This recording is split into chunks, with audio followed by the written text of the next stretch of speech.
আমি সবাইকে সচেতন করতে চাই এবং আপনাদের অবগত করতে চাই যে ভারতবর্ষের বিভিন্ন বিজেপি শাসিত রাজ্যে বাংলা ভাষা বিরোধী একটা আন্দোলন চলছে এবং যারা বাংলা ভাষী, যেই বাঙালি পর্যটক, বাংলার পরিযায়ী শ্রমিক যারা বিজেপি শাসিত রাজ্যে রাজস্থান, মহারাষ্ট্র, উড়িষ্যায় আছে, তাদের ওপর আক্রমণ করা হচ্ছে। রাজস্থানে ৩০০ থেকে ৪০০ বাঙালি পরিযায়ী শ্রমিক যারা ওখানে কাজ করে, বিভিন্ন ইন্ডাস্ট্রিতে কাজ করে, তাদের কুচবিহার ইটাহারের মানুষ তাদের একঘরে করে রেখে অত্যাচার করা হলো। মহারাষ্ট্র, যেটা বিজেপি শাসিত রাজ্য, সেখানে ৬০ জন বাঙালি পরিযায়ী শ্রমিককে সীমান্তরক্ষী বাহিনী বিএসএফকে দিয়ে বাংলাদেশে ঠেলে পাঠিয়ে দিল, যদিও তাদের কাছে সব ভ্যালিড কাগজপত্র ছিল।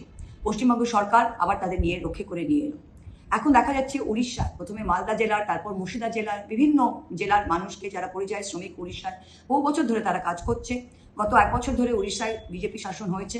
এখন দেখা যাচ্ছে বহু উড়িষ্যার জেলায় এবং ভদ্রক, জগৎসের আশেপাশে দেখা যাচ্ছে যে বাঙালি যারা বাংলা ভাষা বলছে তাদের উপরেই আক্রমণ করা হচ্ছে, তাদের উপরেই অত্যাচার করা হচ্ছে, তাদের বাংলাদেশি বলে একটা তকমা দেওয়া হচ্ছে।